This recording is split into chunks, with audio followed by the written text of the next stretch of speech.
Y acá seguimos esperando la nueva normalidad, ¿de qué se va a tratar la nueva normalidad? Pero bueno, mientras tanto, arranquemos contando que el número del momento de esta semana es el 150, porque vamos hacia los 150 días de esta emergencia por la pandemia, de este encierro interminable para muchos como yo. Y cerramos una semana caliente en la que un día, el jueves 29, pasamos la barrera de los 150 muertos en un solo día. Seguimos esperando, aparte de la nueva normalidad, que antes llegue el pico de la curva. em, y lo hacemos como amontonados en una hora. El tema es la meseta alta, y en esa meseta alta estamos todos ahí bailando y nos seguimos contagiando y vamos a seguir contagiándonos por un tiempo más que no sabemos cuánto es. Considero o advierto dos peligros y los dos vienen de la política. Primer peligro, que el consenso logrado hasta ahora entre las autoridades de la ciudad de Buenos Aires y la provincia de Buenos Aires se deteriore y las cosas se vayan de las manos porque los números no son los que se pueden manejar políticamente. Se va a pedir, como siempre, que se rinda cuentas por los costos, que no se rompa esa coordinación. Y el segundo riesgo, que también viene de la política, es que los extremos se impongan en el debate de tan poca calidad que solemos tener en la Argentina y que se impongan los extremos que, por un lado, niegan la existencia del problema. Vamos, muchachos, acá no pasa nada. Y por el otro, que no se empiece a naturalizar el número de los muertos. 150 fue el número de esta semana.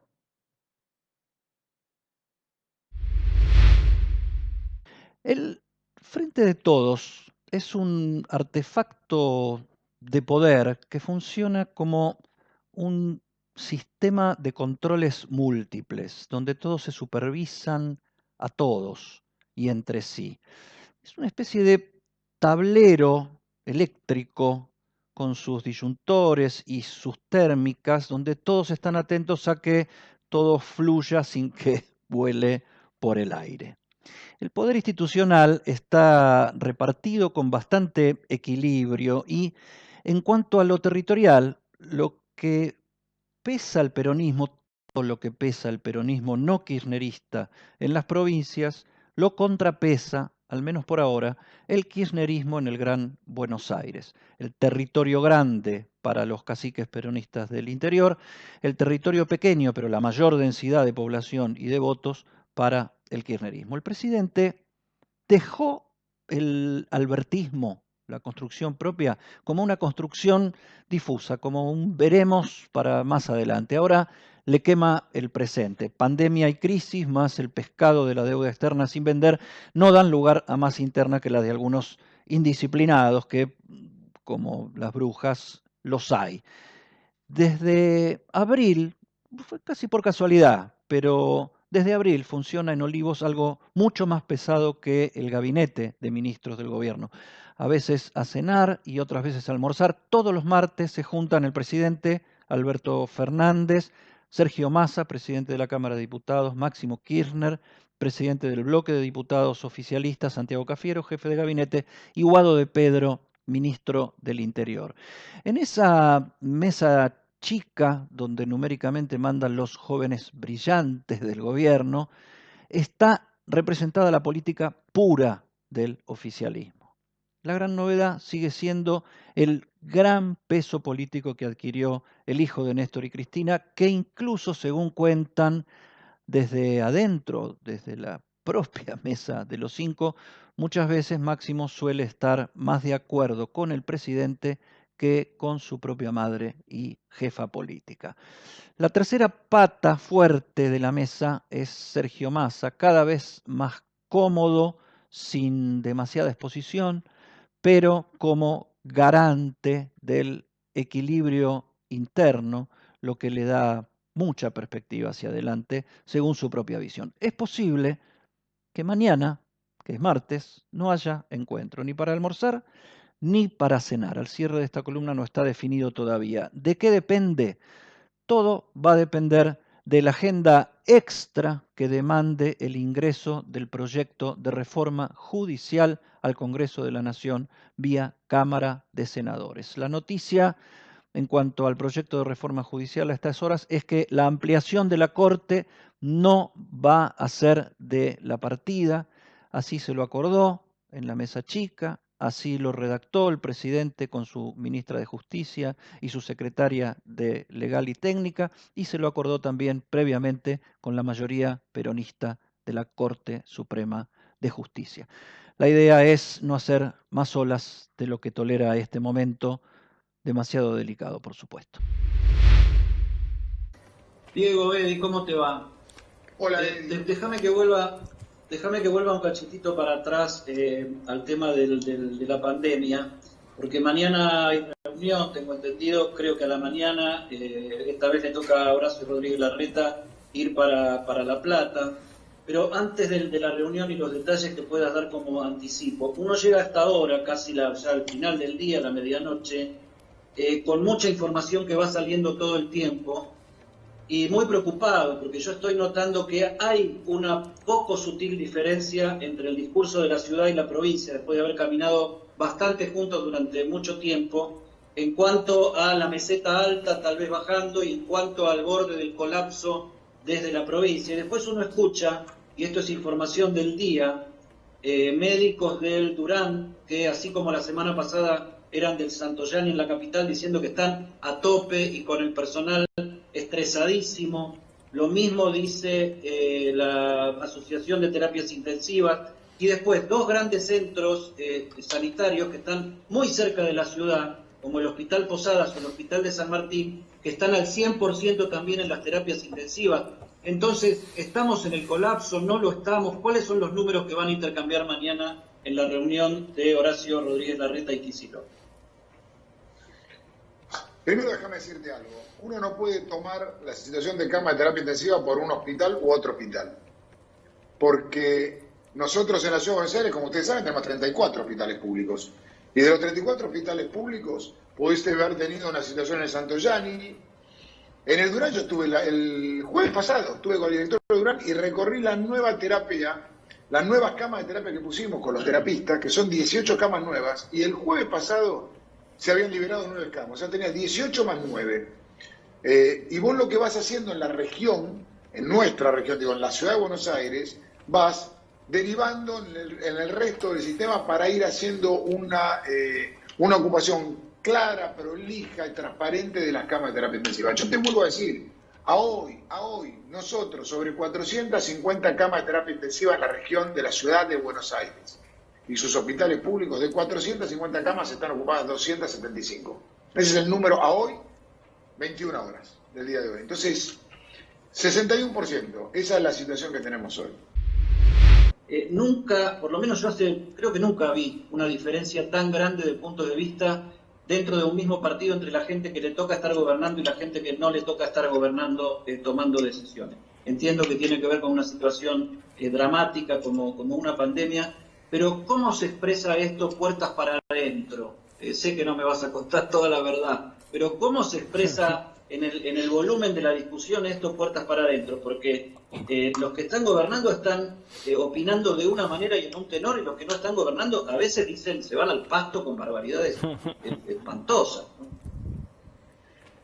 Mira, déjame decirte varias cosas. No es lo mismo, hay diferentes debates en diferentes lugares. En el Parlamento vos tenés un debate distinto que el debate que tenés en la gestión. Eso no significa que esté mal.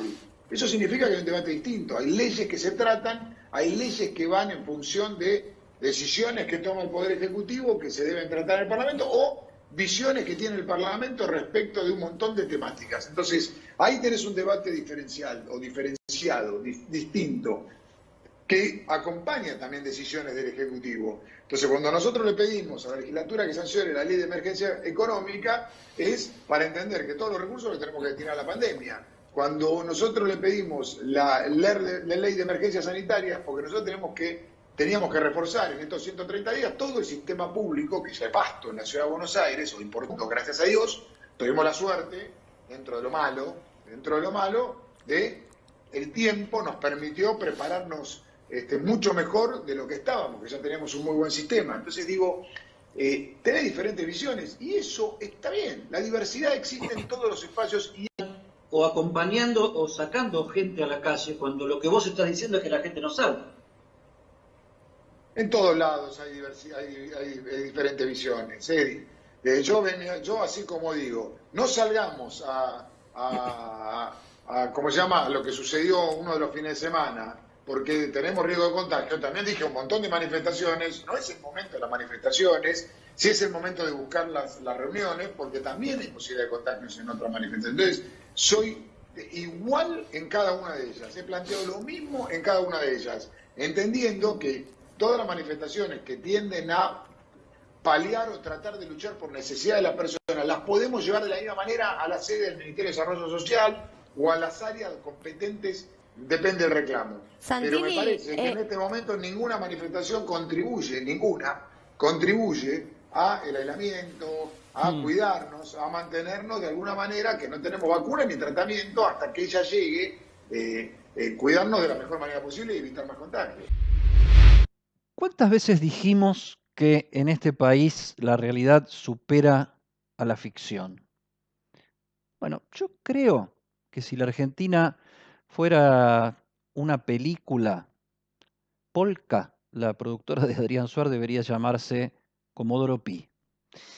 En Comodoro Pi, que por si alguien no sabe todavía de qué se trata, es la sede de los juzgados federales en Retiro, en Buenos Aires, se ha editado buena parte de la gran novela nacional de las últimas décadas. Jueces y fiscales fueron, podría decirse que literalmente, guionistas de la parte más negra, más ácida, más intrigante, más impresentable de la política nacional. Damos por hecho que los crímenes fueron reales, pero en la realidad real, lo que nunca terminó de llegar fue el castigo ejemplificador, el de veras. Es urgente una reforma judicial porque Comodoro Pi no está ahí para ser una mega productora de contenidos. Ahí, en Comodoro Pi 2002, o donde sea la sede de los juzgados federales y otros tantos juzgados, debería fabricarse la credibilidad del sistema, no la ficción del noticiero nuestro cada día, por más basada en hechos reales que esté esa información. Todos los oficialismos quieren reformar la justicia y todas las oposiciones se niegan a hacerlo hasta que logran ser oficialismos y los roles vuelven a darse vuelta y en ese, mientras tanto, tenso, gritón y agrietado, con ese juego solo se logra seguir desprestigiando a los tribunales, donde debería estar el sello de calidad, la norma IRAM de la democracia. Claro que los jueces no vienen a ser los santos de este infierno. Hasta acá, es cierto, se han merecido incontables Martín Fierro, pero pocos premios a la justicia de ojos vendados. Miren si no es ficción lo que está pasando. Hoy, justo cuando se anuncia la reforma de Comodoro Pi, más juzgados, etcétera, etcétera, no es el sentido de esta columna, reaparece Norberto Yarvide, ¿se acuerdan? Y tira título por la radio. Yo seré enano o trolo, pero traidor y mentiroso no. Bien, estábamos esperándolo. Y se despide Canicova Corral del juzgado que ocupó durante 27 años hoy y también tira, poco que ver con un juez todavía en funciones, Ahora me voy a sentar a esperar a que pase el cadáver de mi enemigo por la puerta de casa. Bien. Y como para demostrar que Canicova no se va porque cumplió 75 años y así lo marca la ley, sale la Chuchi Cervini con sus 83 años bien plantados a ordenar que Macri entregue sus telefonitos para ver si nos andaba espiando a todos. No hablo de que eso esté bien o esté mal, hablo de la oportunidad y de los mensajes de las apariciones de estos verdaderos patrones de Comodoro Pi en los últimos años. El asunto es que la oposición debería madurar, esta o la que sea, pero la que es ahora es esta, y sentarse a reformar este verdadero esperpento que es Comodoro Pi junto al oficialismo. Quién sabe si de esa manera será justicia, como suele decirse, pero éramos tan pobres que con que no sea un nuevo capítulo de terror, por ahí nos alcanza.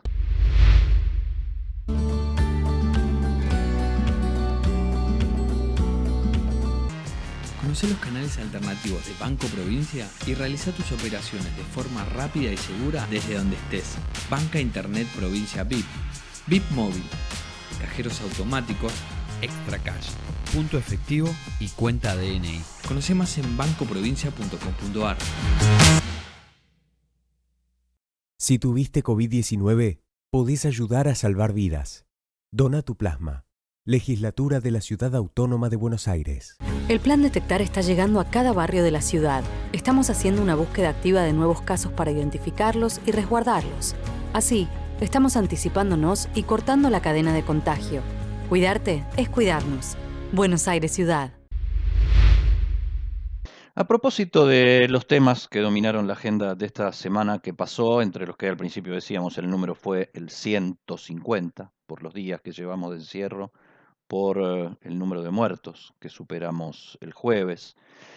Pero siguiendo los temas de la semana, supongamos que como el pobre Truman, ¿se acuerdan? Aquel del show más conmovedor de Jim Carrey. Supongamos que todos estuviéramos siendo filmados por cámaras ocultas o indiscretos, celulares de ocasión, y de golpe alguien decidiera subir esas grabaciones o parte de ellas a las redes sociales y de ahí fueran a parar a la tele, al noticiero del horario central, por ejemplo. Si es verdad que nadie resiste un archivo de lo que ha dicho, hecho y publicado con consentimiento, mejor ni siquiera pensemos los prestigios, los buenos nombres y los honores, verdaderos o falsos, que se verían demolidos por los efectos patéticos o ridículos o demasiado espontáneos de lo hecho supuestamente fuera de cámara con esas cámaras ocultas. Con esto no pretendo decir, claro, que cualquiera podría ser enganchado reconociendo o echando en cara la vista gorda que suele hacer a la distribución de falopa en ambulancias del sistema público de salud, más allá de que la falopa sea cocaína o sea clonazepam, Rivotril, por su marca comercial principal, ya que, o más conocida, ya que el tráfico de drogas ilegales no es lo mismo, pero es el hermano gemelo del tráfico ilegal de psicofármacos. Hablamos de Mario Ishi y el problema de Mario Ishi, el intendente de José Cepaz, es que le puso el rostro, y encima un rostro conocido, polémico, y por qué no remarcarlo, bien peronista, a lo que muchos suponen y solo a veces se logra o se quiere, se desea en verdad probar, el vínculo entre la política y el delito, para el caso en aquellos territorios ubicados al límite del alumbrado público, digamos. Ahora va a ser un juez el que determine la gravedad del hecho, y está bien, aunque también es cierto que pobrecito del juez, o al menos de su circunstancial prestigio, buen nombre u honor, verdadero o falso, si el caso Ishi quedara en la nada, como sería previsible, según los usos y costumbres de la propia política que llevaron a Ishi a la intendencia y al juez al juzgado. Varios peronistas a los que les toca gobernar, ejercer la administración, se sintieron obligados a salir a respaldar corriendo a Mario Ishi después de agarrarse la cabeza y mirar al cielo y preguntarse, ¿por qué sale justo ahora con esto? Si en el fondo Ishii estaba haciendo, si se quiere, lo correcto, por más áspero y hasta primitivo que resulte el estilo de Ishii. Le estaba diciendo a los ambulancieros que laburen, que estamos en medio de una pandemia y justo ellos no pueden dejar de laburar, por más que sientan que están siendo sobreexigidos. Arreglémonos de otra manera, pero laburen, hay pandemia. En las formas y los contenidos de Ishii hay mucho conurbano real, una dimensión desconocida para la mayoría, que no justifica vistas gordas y mucho menos connivencia fuera de la ley, pero que transcurre donde la ciudad funciona como una selva, lejos de la comodidad de las oficinas, los despachos, los sets de televisión. Si Mario Ishii se mimetiza más de lo que transforma para emponcharse la intendencia de por vida, es problema de él, pero el problema de fondo no deja de ser su circunstancia, y la circunstancia de Mario Ishii y de toda la Argentina es el Gran Buenos Aires, parafraseando la campaña de Clinton, es el Gran Buenos Aires, estúpido. Falopa es una palabra engañosa. Usada como sustantivo es droga. Usada como adjetivo significa falso, de mala calidad, berreta. Los etimólogos, los que estudian el origen de las palabras, no se ponen de acuerdo en el origen de este vocablo lunfardo, indudablemente, es decir, de origen cuasi delincuencial. Eso es el lunfardo. Ambos conceptos, droga y falso, encajan en el sentido del término latino falupia, con doble L y una sola P, que es basura. En el italiano medieval, falopa, con doble L y doble P, con Elia y doble P, se llamaba o se le decía al capullo de seda malogrado o arruinado en el viaje o por la manipulación o el maltrato de una mercadería tan preciada en aquel momento. Capullos de seda. Vender esa falopa era obviamente cosa de tramposos, mientras que andar en la falopa era, en sus orígenes marginales y prostibularios porteños, los nuestros, más sinónimo de mala vida que de droga, aunque la droga, el cocó, la morfina o lo que fuera, podía estar tranquilamente incluida en los quehaceres de esa mala vida. Otro día les voy a hablar de Gabriello Falloppio, el anatomista italiano de allá por el 1500 y algo, que le puso su nombre a las trompas que unen a los ovarios con el útero. Solo voy a consignar acá una simple coincidencia de sentido, que en aquellos tiempos, para estudiar anatomía en serio, había que salir de noche a robar cadáveres o comprárselo a los profanadores que vivían de eso. O sea, de algún modo, Falopio andaba en la falopa. Tal vez nada como esta pandemia nos haya mostrado tan al desnudo la compleja y explosiva realidad de este gran Buenos Aires que muestra nuestra verdadera enfermedad.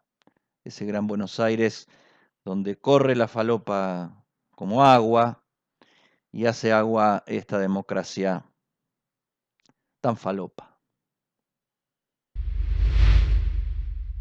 A ver, por ahí es la noticia del año, o por ahí es la noticia de mucho más que de la semana y del año, por lo menos a mi juicio, y tuvo bastante poca difusión, o por lo menos no generó conmoción. Pero esta noticia es que el laboratorio estadounidense Pfizer anunció que para octubre de este año podría tener lista la vacuna contra el COVID-19 y ya en noviembre tener en el mercado dosis de la vacuna para su distribución entre las poblaciones del mundo a $20 cada dosis. Pfizer es el laboratorio que acordó con el gobierno argentino probar la vacuna acá en su fase 3, o sea, digamos la definitiva para comprobar su eficacia preventiva en el combate al virus. El modo argentino de pelear con este coronavirus hace que las curvas de contagios sean más lentas. Y eso quiere decir que la pandemia acá puede durar más, porque no estamos tratando de no contagiarnos, estamos tratando de contagiarnos lento para no saturar el sistema.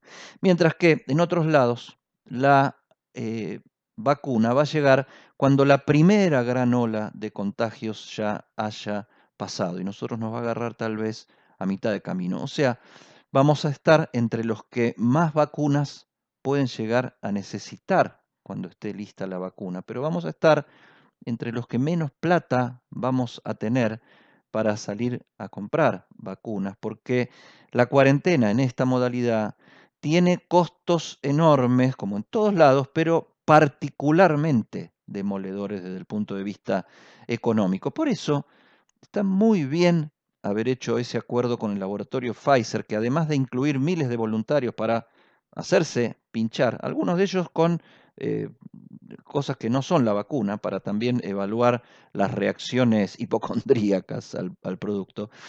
Este acuerdo pone a disposición la estructura, aparte de los voluntarios, pone a disposición del laboratorio la estructura sanitaria, científica y profesional de las Fuerzas Armadas, para que quede claro el apoyo logístico que se está dando desde un punto de vista institucional al experimento, lo cual es de un modo bastante directo o bastante poco indirecto una importante inversión económica, porque eso hay que hacerlo. Así que bueno, ojalá, y hay que decirlo sin temores, hizo bien el gobierno en avanzar en ese acuerdo con el laboratorio Pfizer y ojalá Pfizer tenga rápidamente la vacuna y ojalá pueda costarnos mucho menos que $20 cada una de las dosis. Está bien que se haya hecho esto. Acá no se está jugando una elección ni el favoritismo por un gobierno. Acá se juegan cosas mucho más esenciales, qué sé yo, un montón de vidas, ¿viste? Nos vemos la semana que viene.